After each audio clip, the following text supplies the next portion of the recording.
raw ay hadlang. Tama.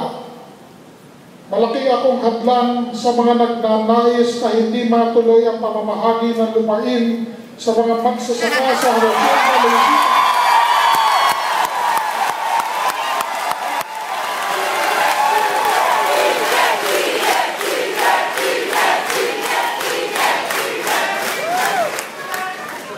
Malaki din akong hadlang sa isang nagmamadaling maging vice-presidente ngunit talo noong 2010.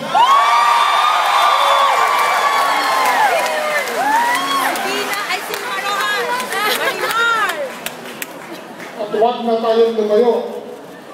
At malaki din akong hadlang sa isang matagal nang nag-aambisyong maging Chief Justice